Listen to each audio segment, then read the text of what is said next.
Good morning, Life Church Southfield. Hey, this is awesome. I am so glad to be here. Somebody backstage was like, man, this is your debut. And that felt kind of weird. I was like, I've been here for a little bit. I've actually been here for 6 months, actually, which is amazing. I think today, it's actually been 6 months exactly today from the very first time that I stepped in here. And as Josh said, I'm part of a residency program here at Life Church Southfield to be able to plant Life Church Auburn Hills, okay? And so, you know, Josh is using phrases like plant out and things like that. What that means is we are here to learn from you, Don Earl and myself, our families, our team, so that we can take what we've learned and start a new faith community, Life Church Auburn Hills, to help other people know Jesus, grow in community, and go serve. All right, that's what we want to do.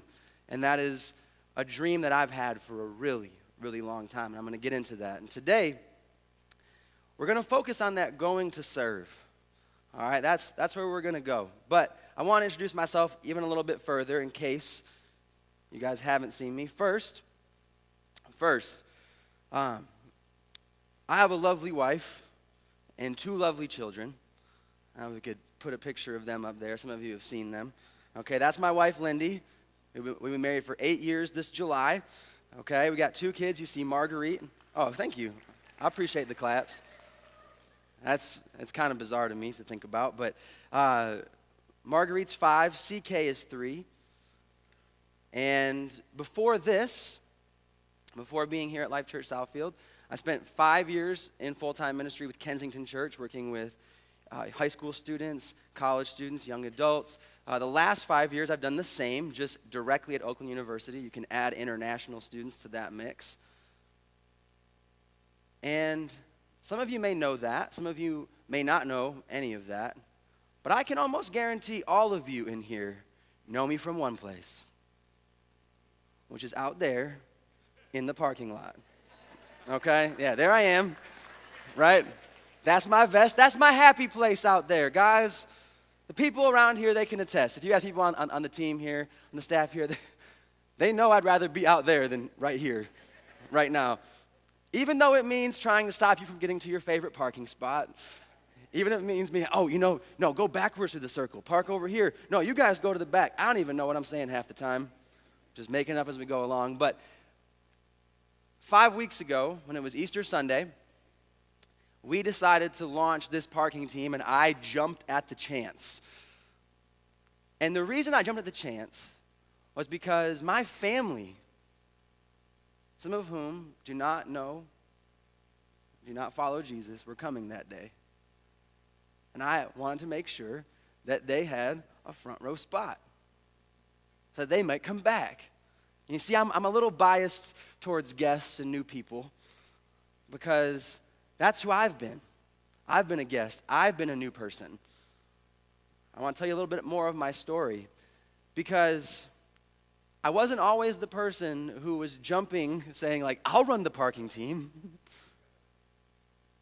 I wasn't who I was, okay? Let me tell you a little bit more about who I've been.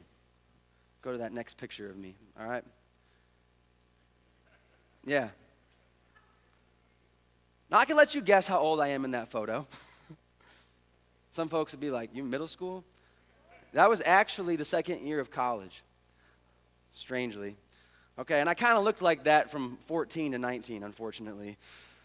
And what I want you to see, though, in that picture is that's me in the depths of my atheism. That's me in the depths of my brokenness. All right? When I was 15, I decided to become an atheist. And not just any kind of atheist, but one who liked to throw his weight around a little bit. I tried to make sure that the Christians who I went to school with knew that their God wasn't a God at all. I was aggressive. I loved getting in debates. I even wrote papers and presented them in my classes talking about how no being under the sun has a right to its own life. To me, life was about power and getting ahead at any cost. And I even used to read the philosophy of Nietzsche. Some of you know. I heard one thing like, that's what you all should have done. This guy, he had a profound impact on people like Mussolini, on people like Hitler, on people like, well, I could go down the list, but I won't even. Nietzsche claimed that God is dead, and as a result, morality, reason, and the meaning of life all died with him. This philosophy was one that I thought gave me power because there was no God to interfere with me getting ahead and being in power. And power is what I wanted. It's also what I had. First, I still am, a white man, fair features. I was born into power. Okay? Second, I was born smart, at least for the education system that we have. I had a 33 ACT. I had a 4.4 GPA in high school. I had a full ride to college, multiple scholarship offers. Not only that, I started my first business when I was 16. I had 20 clients and 6 employees working for my tutoring company at my high school. 3 days after graduation, I walked in, I interviewed at a PR firm, got the job the day of, and worked full-time, not only that whole summer, but throughout my entire freshman year. I had a full-time job. I worked from my dorm room.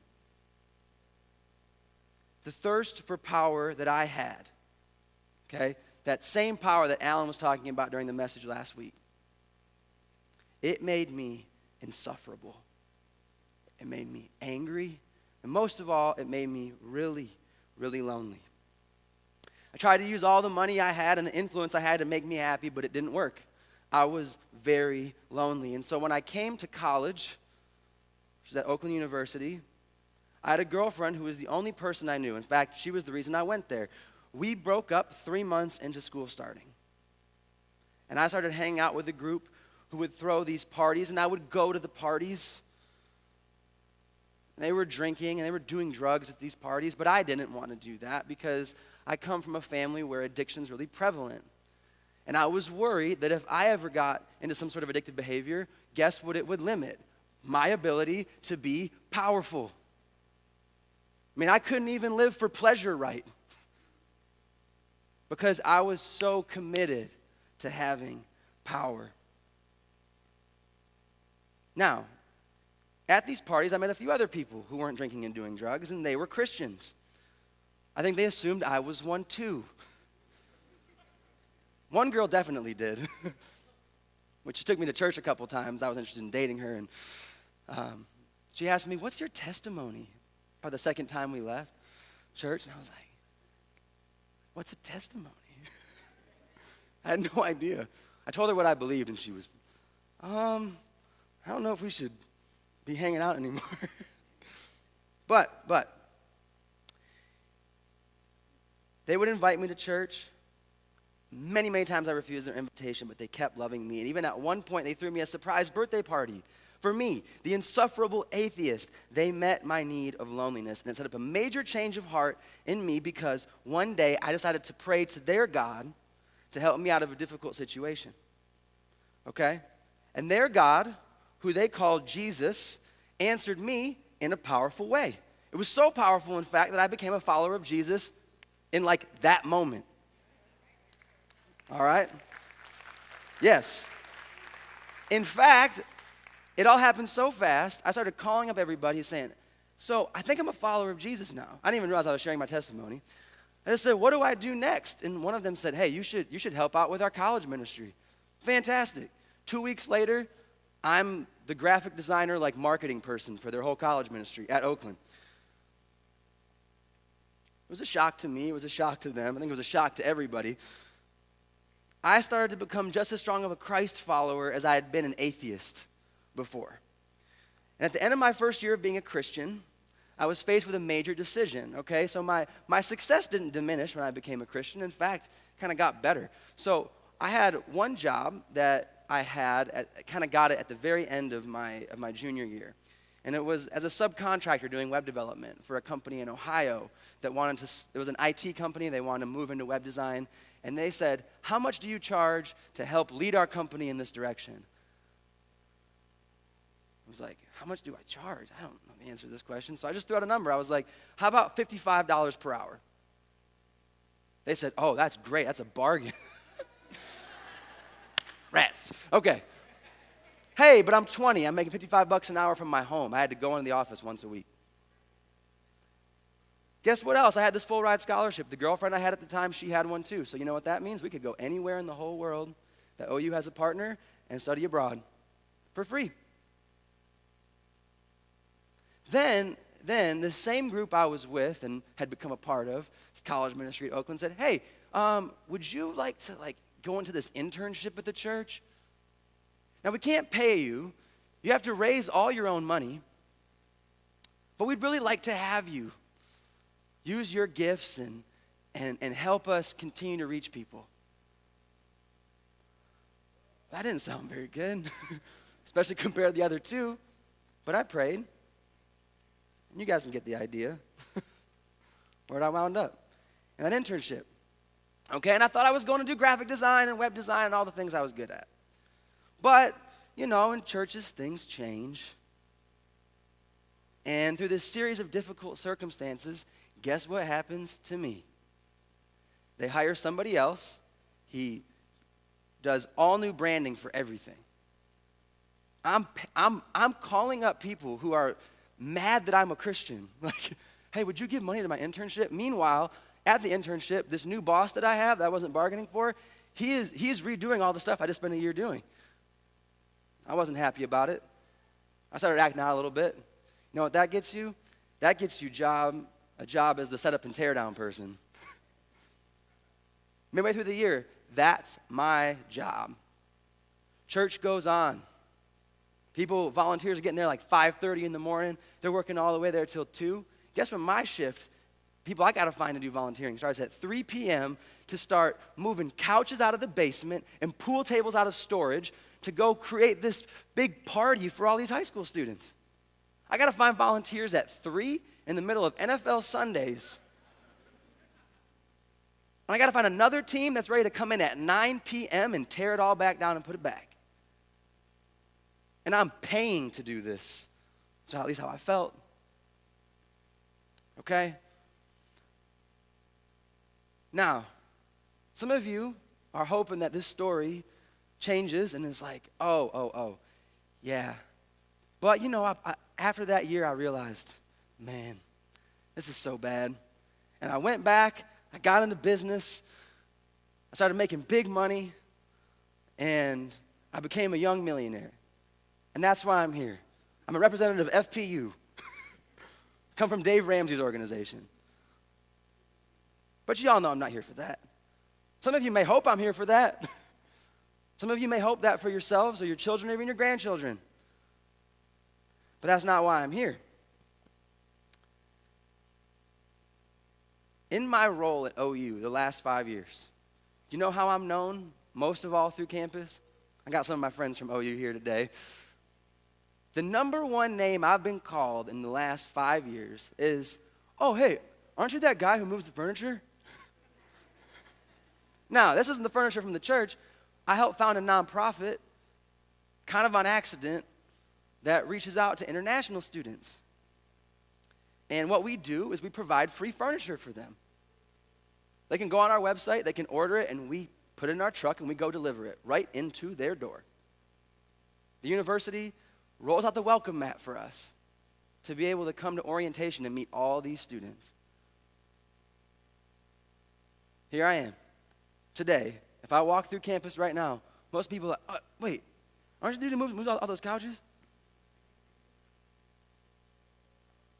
Now, I didn't aspire to be the furniture guy.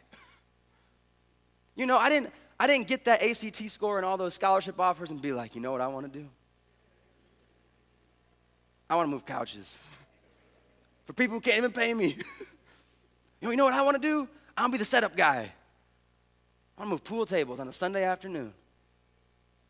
You know, I didn't want to be the parking lot guy. If you told me at 30 years old, hey, you know what you're going to do on Sunday morning? Is get up early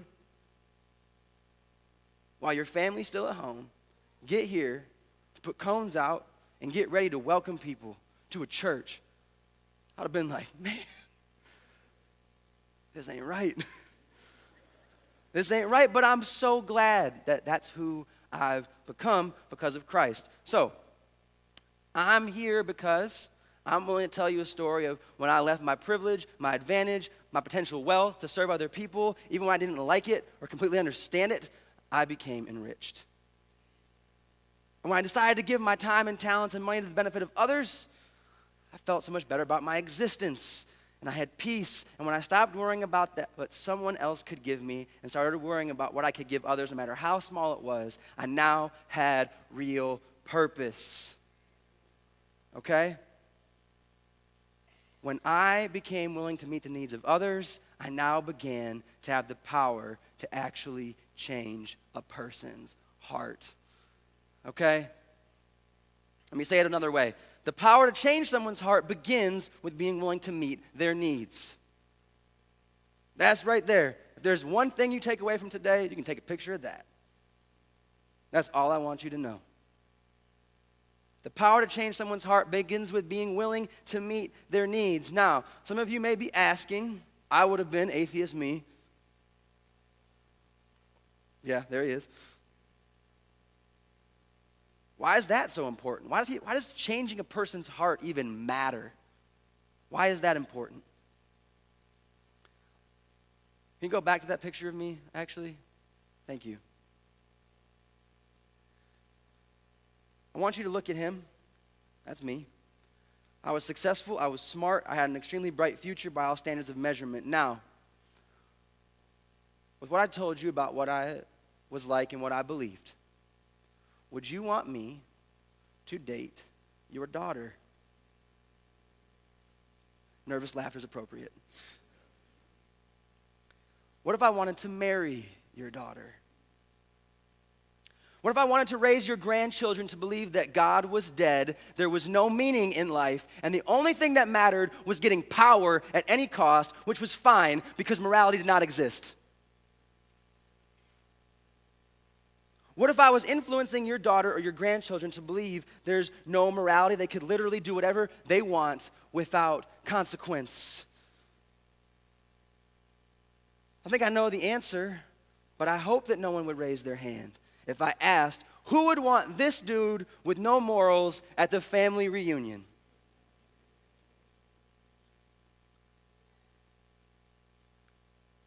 I wouldn't want that guy to marry my daughter. I wouldn't want him to influence my children. And this is why changing hearts is so important. If my heart hadn't been changed, think of where I would be right now. I mean, what if I was raising my own children? You saw them up there. What if I was raising my own children to believe what I used to believe, and I sent them to school with your children or grandchildren? And what if I took pleasure in them telling your kids and your grandkids to do whatever they wanted, that morality was dead, and that life had no meaning? That's what I was doing. But if there's no room for a heart to change, there's no hope for anything better in this world. And you don't need to look very far to know that we need better. We need to want our hearts to be changed, to be more loving. We need to let our hearts get changed. And we need to change other people's hearts to know Jesus. Okay, why do we need to change hearts and let ours be changed? The first reason, the brokenness we see in this world comes from hearts in need of healing. The second, when a heart is changed by Jesus Christ, the original brokenness can be used to help others with their brokenness. Okay, let me give you an example, how to help frame this a little bit. Maybe some of you are like me. Maybe you've been around broken relationships. Maybe you've been in one. Maybe you've seen them growing up. My parents, unfortunately, divorced when I was 13, and all I wanted was for their hearts to change. I wanted them to love each other. I wanted them to be happy together. I wanted their marriage to be amazing. I wanted their hearts to change, but that didn't happen.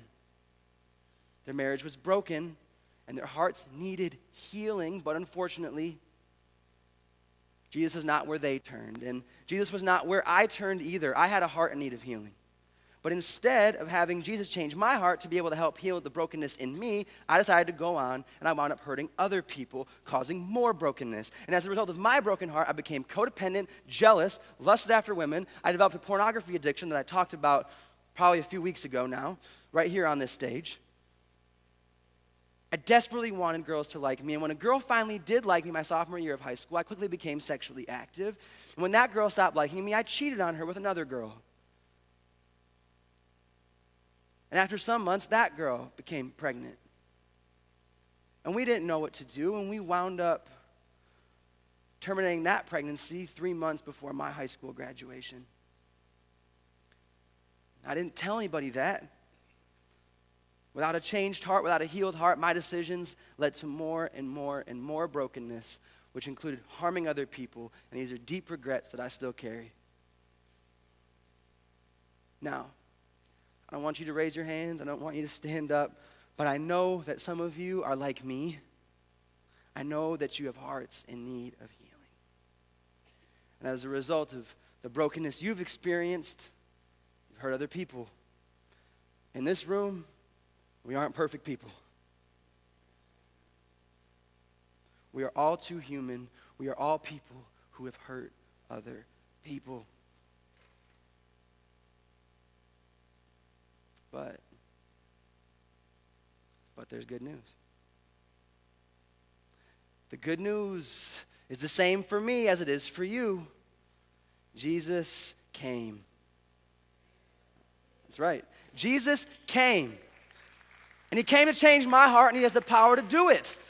He made me into someone I could not believe. He made the 15 and 16-year-old you saw who thought true love couldn't exist, and he changed him into someone who can love for life in marriage. He made that 15 or 16-year-old you saw in that picture who thought there was no meaning, and he gave him meaning and purpose to help others out of their brokenness. He made that 15 and 16-year-old who thirsted for power and influence, and he transformed him into someone who wants to work in the parking lot of Life Church Southfield. That's right. And how did he do it? How did he do it? He met my needs. He met my needs for meaning. He met my needs for purpose. He met my physical and emotional needs and sent me friends I didn't deserve so I wouldn't be so lonely.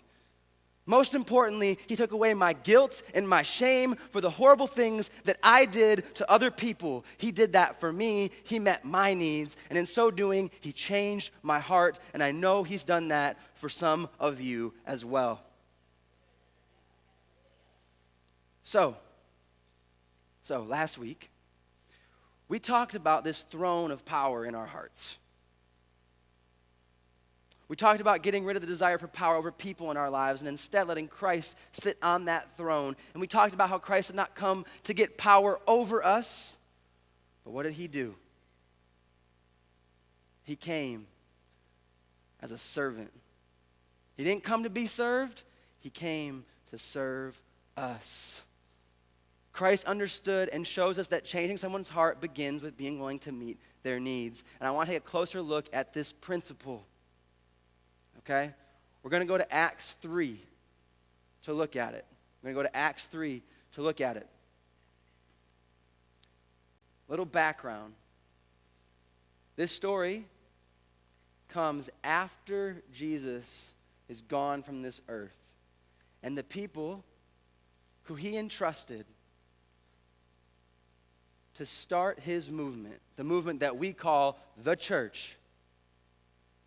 This is a story about them, and a story about what they were doing based on what they learned from Jesus himself. Okay? So we're going to start in Acts 3, verse 1.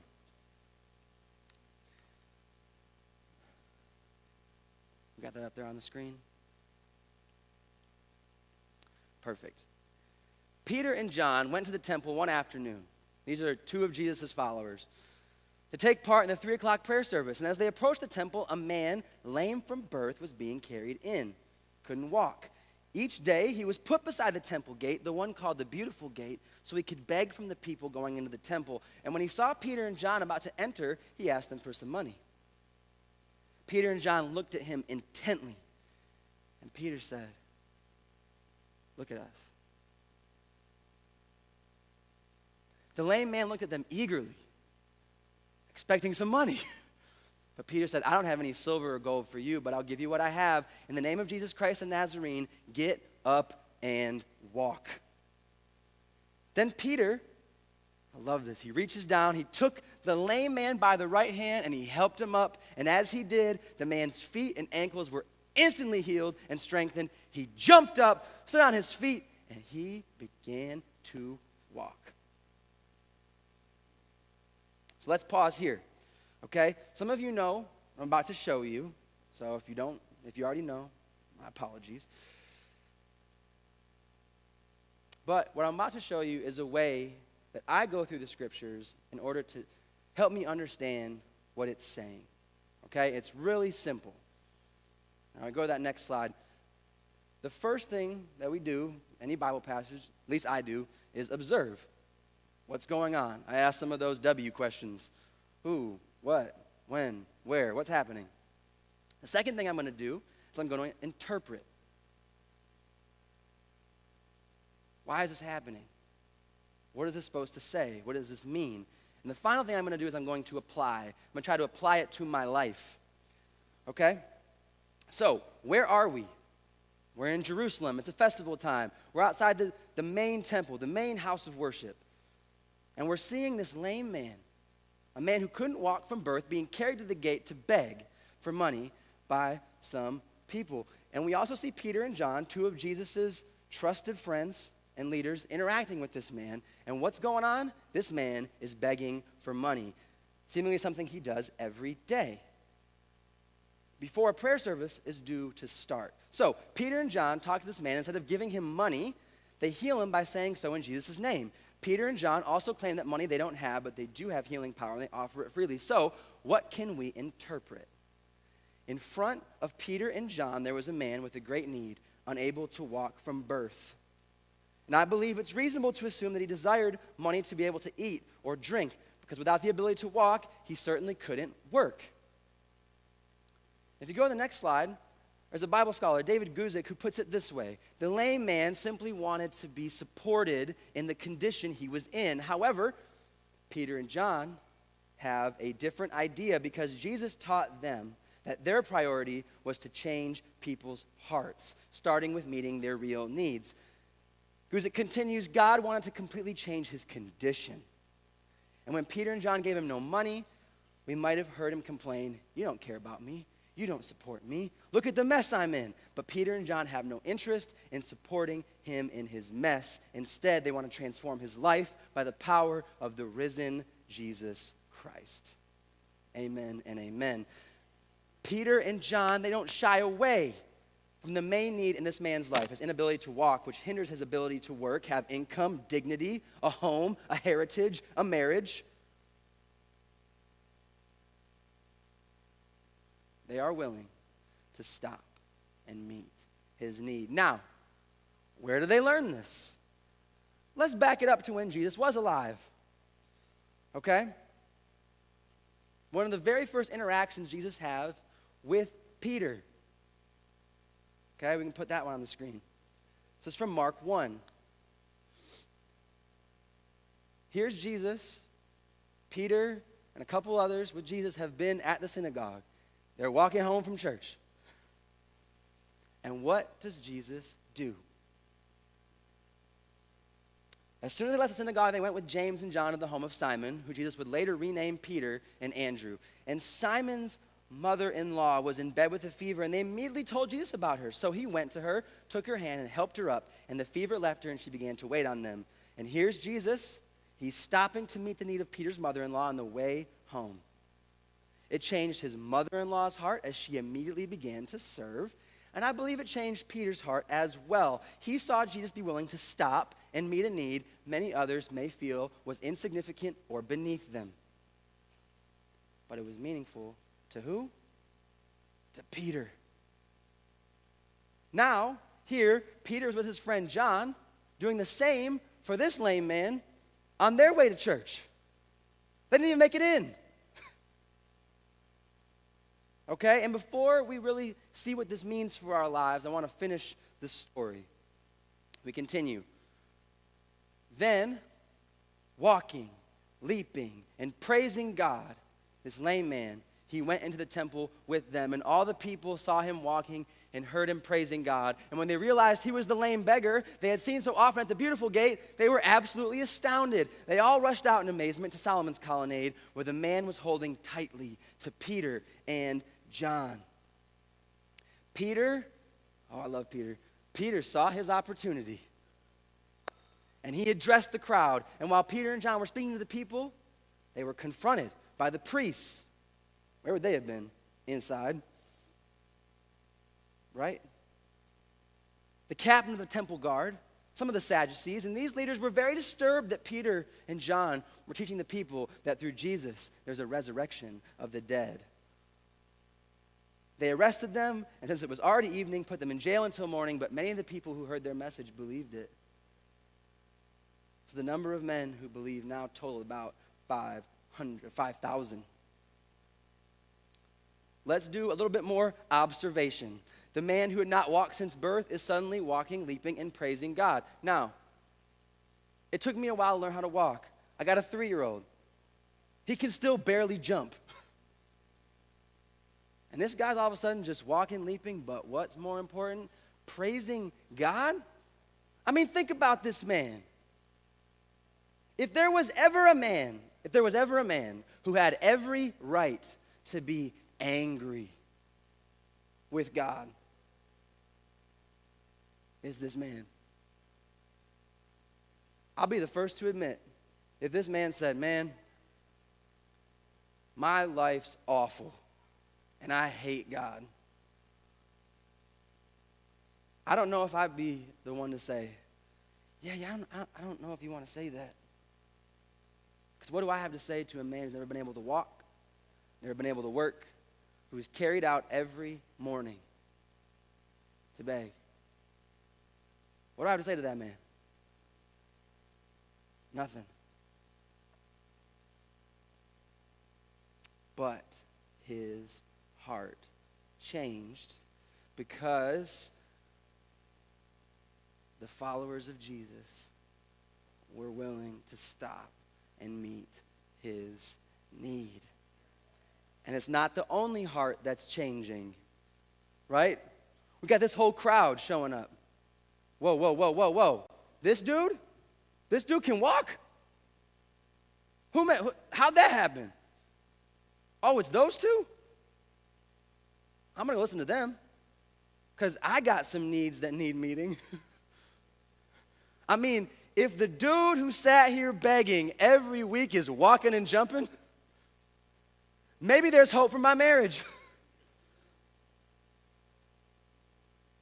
If he's leaping and praising God, maybe there's hope for my children, my finances, or whatever it may be. They go to Peter and John, and they're all ears. Because why? These dudes seem able to meet needs. And they give them their full attention. And even though these two dudes who can meet the needs wind up in jail, they're like, we still believe. This is incredible. And this is our hope. So, as you can see behind me, what can we interpret from this passage? The power to change a heart, or even the hearts of many, begins with being willing to stop and meet their needs. It begins with being willing to stop and meet their needs. And so what does this mean for us? How does this apply to us? Remember, we observe, we interpret, then we apply. Our applications, I think, are 2. So, first one, to join Jesus in his mission to change hearts, we have to put ourselves in position to meet the needs of people. We've got to put ourselves in position. This is hard because we're really busy and we've got all sorts of things coming to us. I've got things, my goodness. I've got so many things coming at me. I got a to-do list on the wall from my wife. Okay? We moved into our home we live in right now in June of 2016. The list has been there since then. I don't got time to stop and meet needs.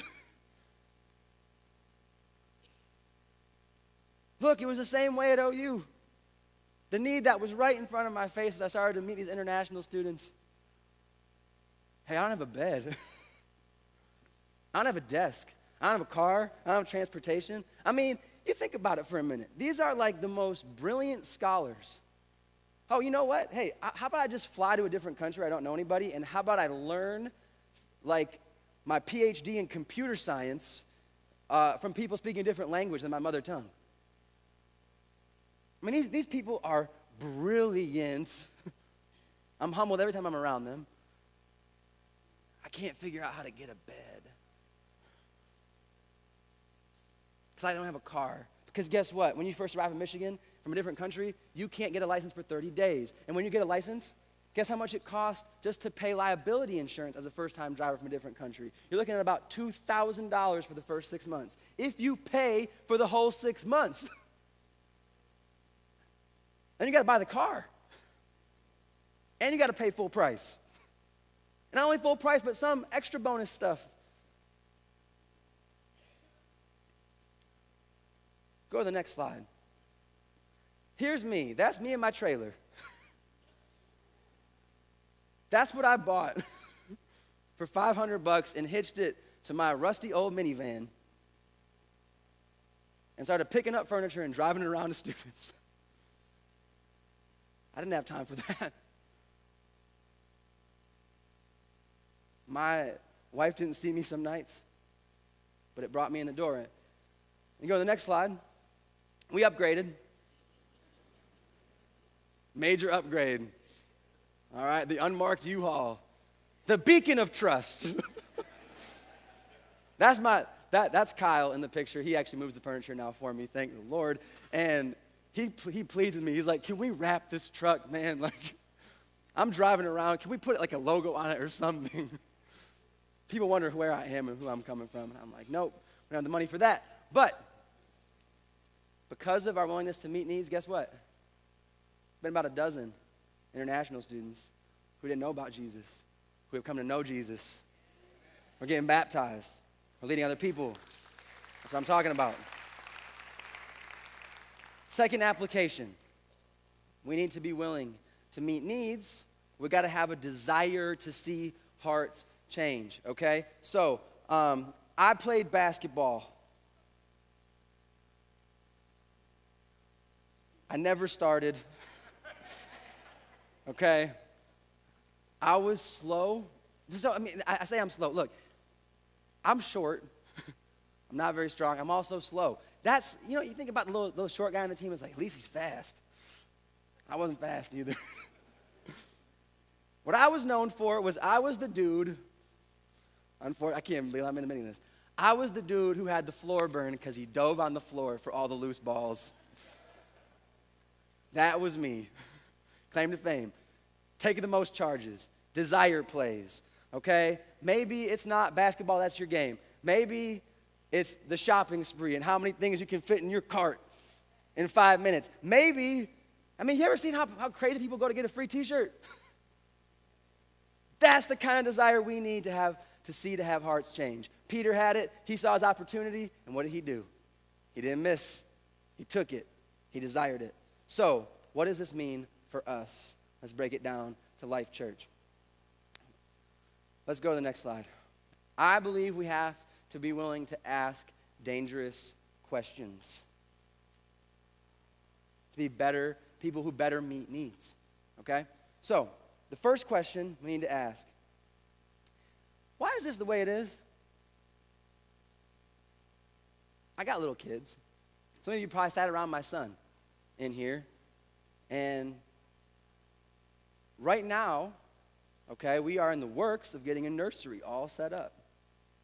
So he could have sat in a nursery. But some of you may have been annoyed by my son yelling out or me going in to grab my son and pull him out of the service. But we need to ask ourselves, why is this the way it is? And we don't have a nursery? Okay. What's the next question? How can I help? How can I meet a need? Now, maybe I'm selfish. I'm plugging things. There's a nursery sign out on the info table. For anyone who's wondering. Oh, no, now I'm talking about the dangerous questions. Oh, wait, it involves me. Hey, man, it's better than parking. Let's go with that third question. Finally, who must I become to meet needs effectively? Okay, this is the most dangerous question. I think it's the fundamental question that Jesus asks us. Who must I become? Too often we ask the question, Jesus, what do you want me to do? You know how many Jewish people walked by that man? Some scholars claim he's over 40 years old. How come they couldn't help him and meet the needs that needed meeting? The reason? They had not become who they needed to become to actually meet his need.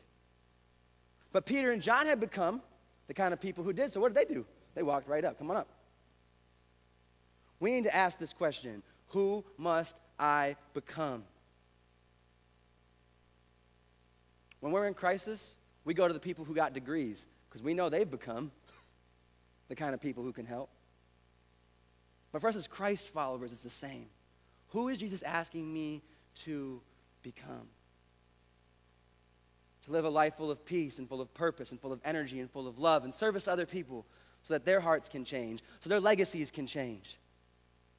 People like you reached out to me in my brokenness, and I could not be more grateful. Don't view what I'm saying as, oh, you're doing a bad job. You got to do more. All I'm saying is the greatest joy that I've ever experienced in my life is watching someone else come to know who Jesus is and watching their entire legacy transform. That is my joy. It's my joy. So, I want to pray over you, okay? I'd like to ask you to pray with me. Please, would you bow your heads? Would you close your eyes?